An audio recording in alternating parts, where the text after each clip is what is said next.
Assalamualaikum warahmatullahi wabarakatuh. Pada kesempatan kali ini saya akan menjelaskan mengenai sistem koordinat, yaitu materi pertama untuk mata kuliah geometri analitik. Nah, di sini di sistem koordinat sendiri yang kita ketahui ya, mungkin di sini udah pernah belajar mengenai sistem koordinat, karena sebenarnya sistem koordinat itu dari SMP juga udah dipelajari ya mengenai sistem koordinat. Namun di sini kita uh, flashback lagi terkait sistem koordinat, terkait konsep sistem koordinat tentunya. Nah, seperti yang kalian ketahui, di sistem koordinat itu sendiri biasanya kita mengenal, kalau di mata kuliah trigonometri itu kita kenal sebagai ada beberapa kuadran ya. Di sini ada kuadran pertama, kuadran kedua, kuadran ketiga, dan kuadran keempat. Itu kalau di trigonometri. Nah, sama halnya dengan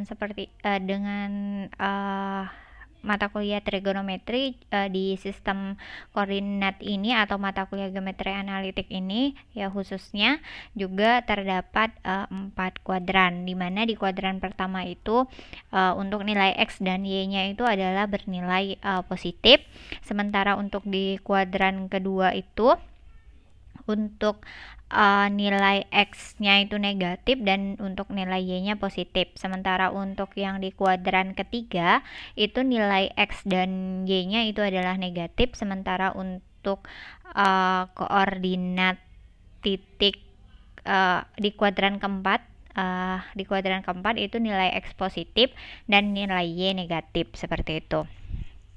Nah, di sini dikatakan bahwa jadi kalau kita punya titik P ya,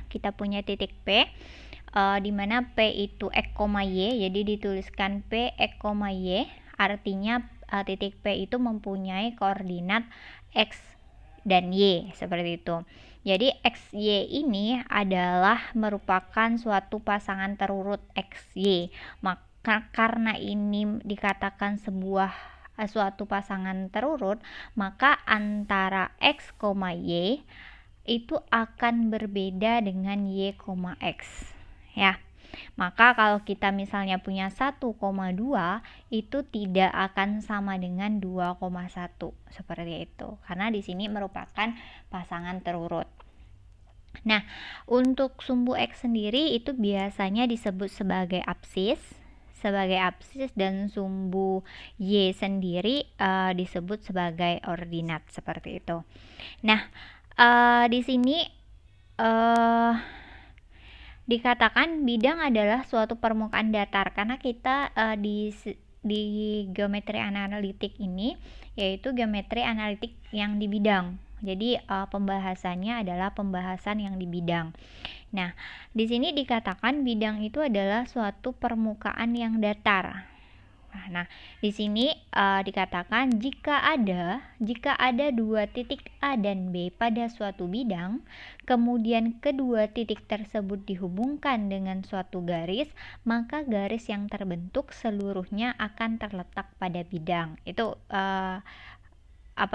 bisa dipahami ya. Jadi kalau seandainya kita katakan ini adalah bidang A ya, ini bidang, terus kita punya titik A, katakan ini titik A, ini titik B ya. Kemudian kedua titik ini kita hubungkan dengan sebuah garis, maka seluruh garis ini akan berada pada bidang tersebut. Katakanlah ini adalah bidang alfa, seperti itu. Nah, itu untuk bidang ya. Di sini kita selain itu, kita kalau di sistem koordinat itu biasanya ada istilah yang namanya grafik ya. Nah, sebenarnya grafik itu apa sih? Grafik itu didefinisikan sebagai suatu gambar yang menunjukkan hubungan antara besaran-besaran perubahan atau perubah variabel atau variabel ya. Jadi suatu gambar yang menunjukkan hubungan antara besaran-besaran peubah variabel. Biasanya kita di situ ada yang namanya grafik fungsi ya, ada grafik fungsi kuadrat dan lain sebagainya seperti itu. Nah, kita lanjut ke penggunaan sistem koordinat. Nah, sistem koordinat itu sendiri digunakan diantaranya itu untuk menentukan jarak ya, menentukan jarak antara satu titik ke titik yang lain seperti itu. Terus selain itu juga untuk menentukan nilai titik tengah. Jadi itu adalah penggunaan sistem koordinat. Terus juga untuk menentukan persamaan dari garis lurus dan untuk menentukan persamaan dari lingkaran. Nah, ini semua akan kita bahas nanti. Yang pertama yang akan kita bahas di penggunaan sistem koordinat ini adalah terkait jarak dan titik tengah. Jadi untuk pembahasan untuk garis lurus dan lingkaran sendiri itu nanti akan kita bahas pada materi selanjutnya seperti itu. Jadi materi selanjutnya itu kita akan bahas khusus garis lurus. Nah, selanjutnya juga akan kita bahas khusus di lingkaran seperti itu. Jadi untuk yang pertama ini yang akan kita bahas yaitu mengenai jarak dan titik tengah seperti itu. Nah, di sini jarak ya. Kita harus perhatikan gambar. Di sini gambar di bidang koordinat ya, yaitu x, y. Nah, di sini kita punya titik P dan titik Q, di mana titik P itu sendiri koordinatnya yaitu x1, y1, sementara Q itu adalah x2, y2. Nah, perhatikan gambar. Di sini PR ya, panjang PR ya, itu sama saja dengan delta X ya. P ke R, oke? P ke R itu adalah delta X. Delta X ini menunjukkan panjang dari P ke R atau jarak dari P ke R, seperti itu ya. Jadi delta X, berapa besar delta X itu? Besar dari delta X itu adalah X2 dikurang X1 seperti itu ya. Sementara untuk jarak antara Q ke R ya, jarak antara Q ke R itu kita sebut sebagai delta Y. Delta Y sendiri berapa nilainya, yaitu Y2 min Y1. Kenapa di sini delta X, kenapa di sini delta Y? Karena ini sumbu mendatar ya, ini sumbu datarnya, ini sumbu tegaknya seperti itu. Jadi yang tegak itu kan adalah sumbu Y, sementara sumbu datarnya itu adalah sumbu X seperti itu. Jadi kalau kita gunakan dalil Pitagoras atau rumus Pitagoras atau biasa disebut teorema Pitagoras, maka kita dapat bahwa P ke Q itu sendiri di sini kan kalau kita lihat di sini dapat kita lihat di sini, ini kan siku-siku di sini, siku-siku di R.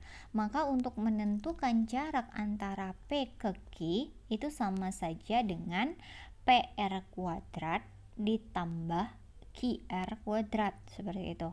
Jadi sisi miring itu adalah jumlah kuadrat dari sisi datar dan sisi tegaknya seperti itu. Sementara PR itu sendiri yang kita tahu adalah delta X, maka PR sama dengan delta X kuadrat. Ya. Sementara QR itu adalah delta Y, maka kita tulis di sini adalah delta Y. Sehingga bisa kita simpulkan bahwa jarak antara P ke Q ya, jarak antara titik P ke titik Q itu sama dengan akar dari delta X kuadrat ditambah delta Y kuadrat, di mana delta X sendiri adalah X2 kurang X1 dan delta Y sendiri adalah Y2 min Y1. Jadi ini dikatakan sebagai jarak dari titik P ke titik Q seperti itu.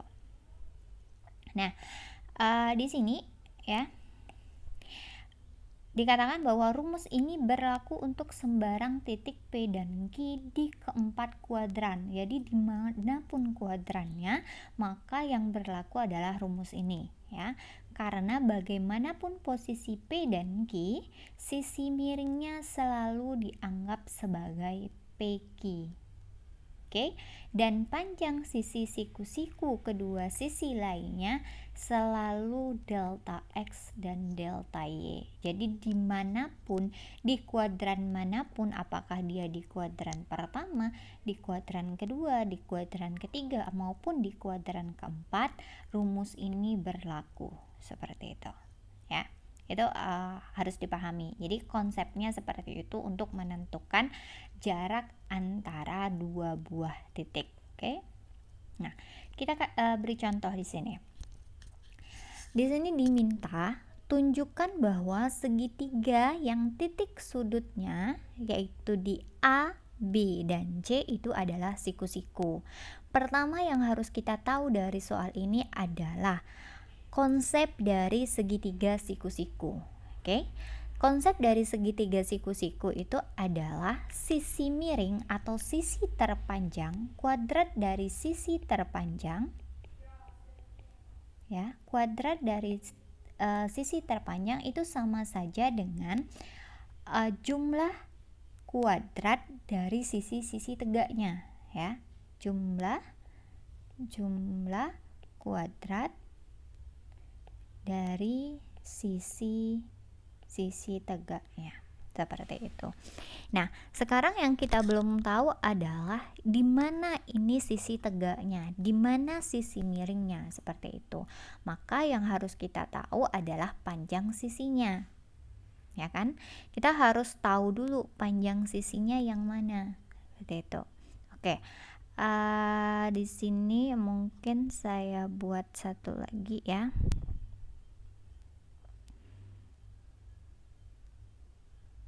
Kita buat dokumen baru.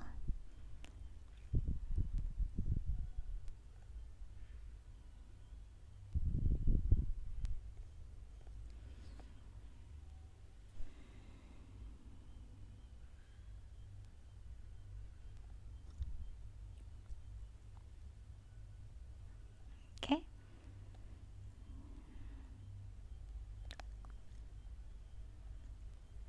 Oke.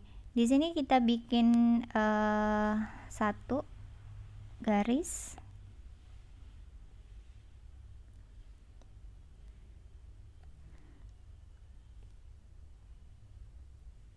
Oke. Nah, di sini kita bisa gambarkan titik A itu adalah 2,4. Artinya X-nya itu adalah 2, ya. 2, di sini 2.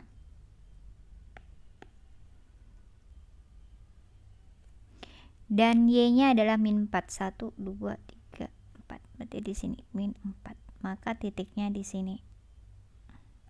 Itu A-nya.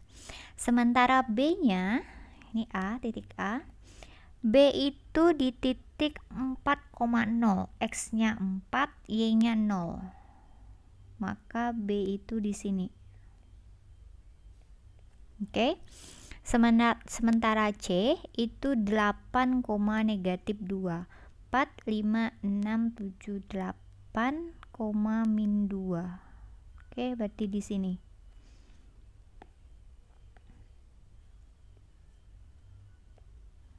Oke. Kita buat garis, kita hubungkan.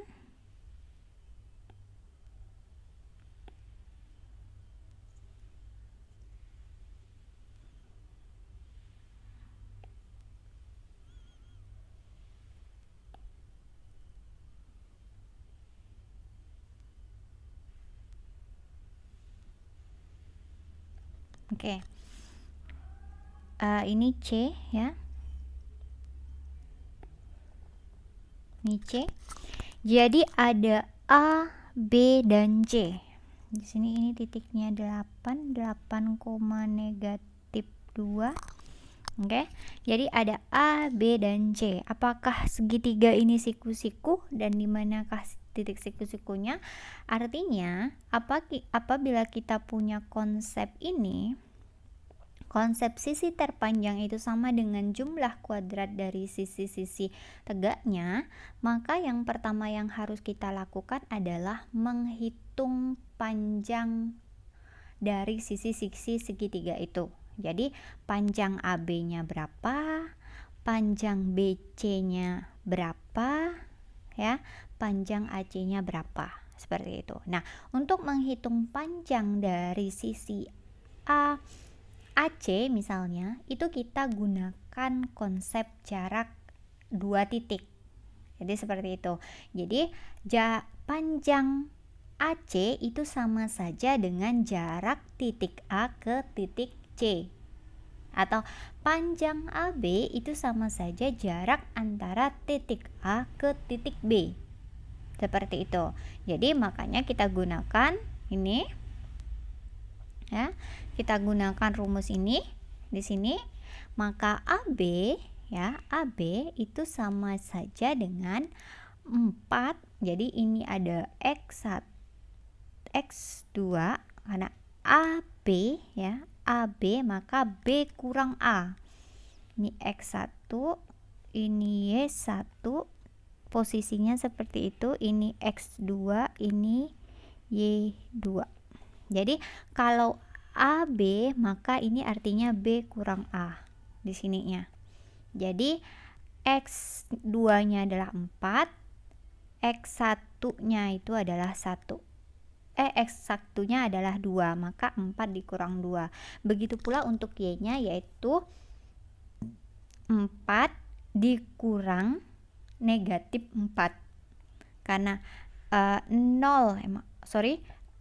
Y2-nya itu 0, maka 0 dikurang min 4. Jadi 0 ditambah 4, seperti itu. Maka di sini diperoleh akar 20. Ya. AB-nya akar 20. Jadi AB kuadratnya itu sama dengan 20. Sama halnya untuk AC. Maka yang di sini yang dipakai adalah titik C dan titik A. Maka titik C-nya berfungsi sebagai X2, ya. X2 dan ini sebagai Y2, seperti itu. Jadi 8 dikurang 2 dan negatif 2 dikurang negatif 4. Nah, untuk BC sendiri itu sama saja dengan C kurang B. Titik C dikurang titik B, seperti itu. Maka titik C-nya itu fungsi kedudukannya sebagai X2 dan Y2, sementara titik B-nya itu berkedudukan sebagai X1 dan Y1, seperti itu. Maka didapat 8 dikurang 4 dan negatif 2 dikurang 0, maka hasilnya adalah akar 20. Nah, jadi segitiga siku-siku itu jika, ya, jadi kita lihat di sini sisi terpanjangnya yang mana, yaitu AC. Jadi kita buktikan apakah AC kuadrat itu sama dengan AB kuadrat ditambah BC kuadrat. Jadi AC kuadratnya kan 40 nih, AB-nya 20, BC-nya 20, maka ini terbukti bahwa AC kuadrat sama dengan AB kuadrat ditambah BC kuadrat. Kalau misalnya ini AC kuadratnya tidak sama dengan AB kuadrat tambah BC kuadrat, artinya apa kesimpulannya? Kesimpulannya bahwa titik-titik tersebut tidak membentuk segitiga siku-siku, seperti itu. Nah, jadi konsepnya di sini adalah konsep jarak antara dua titik untuk menentukan panjang sisi dari sebuah segitiga, seperti itu. Jika segitiganya itu digambarkan ke dalam bidang koordinat, ya, maka di situ kita bisa menentukan panjang dari sisi segitiga itu dengan memanfaatkan konsep jarak antara dua titik, seperti itu. Nah, selanjutnya yang kedua di sini, contoh keduanya, jika A, B, C terletak pada suatu garis di mana A dan C ya. Jadi titik A-nya itu adalah negatif 2, negatif 2, sementara C-nya itu 7,10. Tentukan titik B jika B itu terletak di antara AC ya. Dan panjang AB itu sama dengan setengah panjang BC. Ingat, AB itu sama saja dengan setengah BC. Maka di sini kita peroleh ya, karena AB-nya itu setengah BC, maka bisa kita bentuk AB banding BC itu sama saja dengan 1:2. Seperti itu. Dapat dari mana? Ini bisa kita tulis gini. AB sama dengan 1 BC per 2. Itu artinya kan ini kalikan dengan sini berarti 2AB sama dengan 1 BC. Oke. Jika kita anggap ini perbandingan antara AB dan BC, maka AB per BC itu sama saja dengan 1/2. Gitu. Jadi AB banding BC itu sama saja dengan 1/2. Nah, di sini kita perhatikan ya, segitiga APB. Ini kita anggap ini segitiga APB karena ini tadi kita punya garis di mana garis itu A, C dan B ya. Jadi titik itu terletak pada sebuah garis ini. Katakan ini garis L ya. Nah, kita pandang segitiga APB ya. APB di sini. Ini APB yang ini. Oke. Segitiga APB ini. Oke. Nah, di mana di sini segitiga APB ini ya, kita lihat lagi segitiga BRC.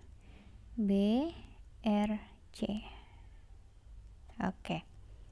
Nah, kita dapat ya segitiga APB dengan BRC di mana AB berbanding BC itu sama saja dengan 1/2 banding 2. Oke. Sementara ini kan AB, BC itu 1/2. Sementara kalau kita lihat itu sama saja dengan perbandingan antara A ke P dengan B ke R. Kalau ini kita punya dua buah segitiga yang sebangun ya. Segitiga yang sebangun di mana AB akan berbanding dengan BC, sementara AP akan berbanding dengan BR. Ya, itu konsep dari kesebangunan. Jadi di sini AP, A ke P ya. A ke P itu sama saja panjangnya itu X plus 2. Kenapa X plus 2? Ya, karena ini kan posisinya di X, delta X kan. X-nya itu, X2-nya itu adalah X dikurang X1-nya itu min 2. Maka diperoleh adalah X plus 2. Nah, jadi di sini panjang delta X-nya yaitu X plus 2. Sementara ini untuk di untuk di BR itu X ini kan sama saja dengan delta X juga ya. Berarti 7 dikurang X seperti itu. Nah, maka diperoleh kalau kita tulis lagi di sini. Oke, kita tulis lagi di sini. Maka 1/2 itu sama saja dengan X plus 2 berbanding dengan 7 min X. Maka kalau kita kali silang, kita dapatkan adalah 2 dikali X plus 2 sama dengan 7 min X dikali 1, seperti itu. Jadi kita peroleh 2X plus 4 sama dengan 7 min X. Maka kalau kita peroleh lagi, kita sederhanakan lagi 2X plus X sama dengan 7 dikurang 4, maka di sini 3X, ini di sini sama dengan 3, jadi X-nya sama dengan 1. Maka kita peroleh titik X-nya sama dengan 1. Ya. Itu yang pertama. Udah dapat nih titik X-nya. Karena kan tadi kita mau menentukan koordinat titik B-nya, ya kan? Nah, kalau titik X-nya sudah kita dapat, berarti kita harus cari lagi titik Y-nya. Titik Y-nya kita manfaatkan yang tegak. Perbandingannya yang tegak. Kalau tadi kita gunakan perbandingan yang datar atau delta X-nya, maka sekarang kita gunakan yang delta Y. Maka sama di sini A, B, B, C, jadi B ke P dengan R ke C atau CR, ya. B ke P di sini berarti kita gunakan yang Y. Oke. Yang Y. Maka kita dapat, karena di sini B ke P atau PB, ya, BP atau sama aja ya, BP, maka ya sama aja, PB atau BP sama aja, berarti di sini Y, oke, dikurang dengan negatif 2, jadi Y kurang negatif 2, maka didapat Y plus 2. Ini Y, ini negatif 2, maka didapat Y plus 2. Sekarang C ke R, oke, C ke R, berarti di situ ada 10 dikurang Y, 10 kurang Y, maka di sini dapat 10 kurang Y. Perhitungannya sama, jadi di sini kita hitung seperti ini. Berarti di sini 1/2 sama dengan Y plus 2 per 10 min Y. Kali silang 2 kali Y plus 2 sama dengan 1 dikali 10 min Y. Maka di sini dapat 2Y plus 4 sama dengan 10 min Y. Maka diperoleh 2Y plus Y sama dengan 10 min 4. Maka di sini 3Y sama dengan di sini 6. Maka Y-nya itu sama dengan 2. Maka diperoleh titik Y-nya sama dengan 2. Jadi di sini maka koordinat titik B itu adalah 1,2, karena X-nya kita dapat 1 dan Y-nya kita peroleh 2, seperti itu. Jadi untuk menyelesaikan ini kita juga menggunakan konsep dari konsep dari jarak dari dua buah titik, seperti itu. Itu untuk contoh yang kedua, untuk yang di jarak, seperti itu ya. Nah, sekarang kita lanjut ke titik tengah. Jadi kalau titik tengah itu sendiri rumusnya kita gunakan adalah X2 plus X1 per 2, Y2 plus Y1 per 2. Nah, bagaimana kita memperoleh rumus ini? Yang pertama, kita harus di sini kita punya garis L, ya. Ini kita punya garis L, di mana di sini kita punya titik P1, oke, titik P1, titik P2 dan titik P. Di mana titik P itu merupakan titik tengah antara P1 dan P2. Ya, titik tengah antara P1 dan P2. Sehingga di sini kita harus melihat segitiga P1 AP, jadi P1 AP, jadi ini segitiganya, oke, dan segitiga PC P2, oke. Nah, segitiga, dua buah segitiga ini adalah dua buah segitiga yang kongruen, ya. Beda antara sebangun dan kongruen, ya. Kalau sebangun itu memiliki perbandingan ya. Nah, sementara kalau untuk kongruen itu artinya memiliki nilai-nilai yang sama, gitu. Panjang sisinya sama dan lain sebagainya.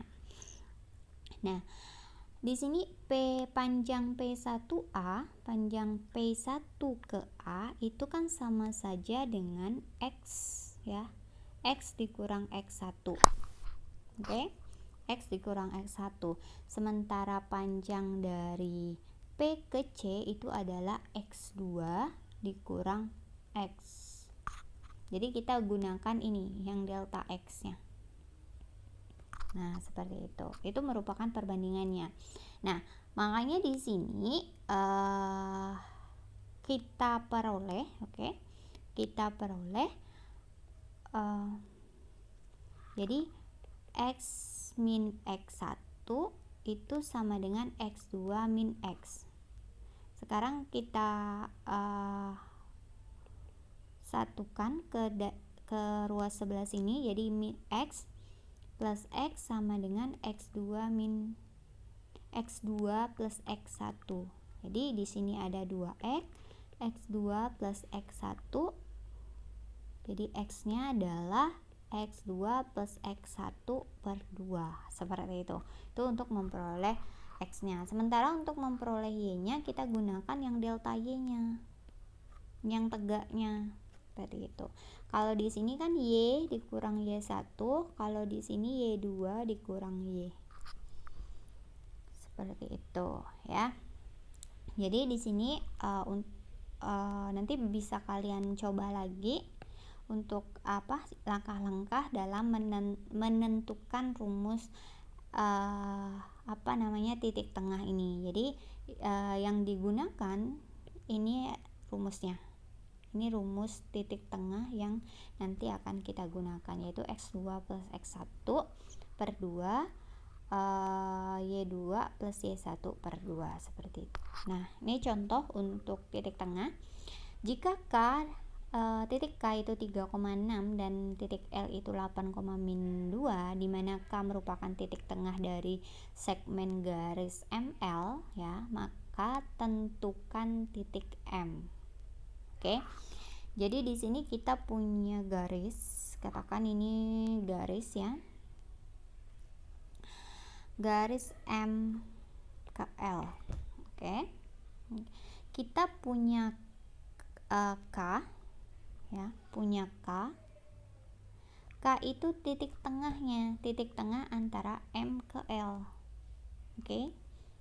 Titik tengah di sini ada 3,6. Titik L-nya itu 8,2. Sementara yang jadi pertanyaan adalah M-nya. Maka di sini kita bisa gunakan konsep dari titik tengah. Jadi, yang kalau kita mencari titik tengah itu berarti kan XK ya. X untuk titik K maksudnya gitu. Berarti X1 atau XM ya ditambah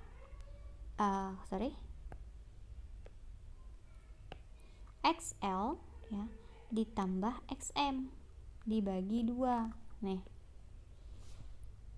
XK nya kita udah punya 3, XL nya kita udah punya yaitu 8, XM nya belum kita dapat, berarti per 2. Maka di sini kita bisa dapatkan XM nya. Ini caranya, jadi 3 sama dengan 8 ditambah XM sama per 2, maka ini kali silang, jadi 3 kali 2 sama dengan 8 plus XM, maka di sini 6 dikurang 8 sama dengan XM, maka XM nya itu sama dengan negatif 2, seperti itu ya, untuk memperoleh negatif 2. Sementara untuk YK nya yaitu YL ditambah YM dibagi 2, maka YL nya kita dapat negatif 2, YM nya belum kita ketahui, dibagi 2, maka 2 dikali 6 itu 12 ya, 12. Jadi kita dapat 12 sama dengan min 2 plus YM, maka 12 ditambah 2 sama dengan YM, maka YM nya sama dengan 14, seperti itu.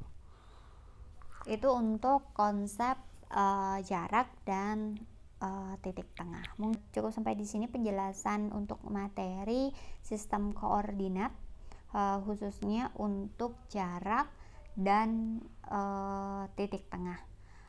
Saya akhiri. Assalamualaikum warahmatullahi wabarakatuh.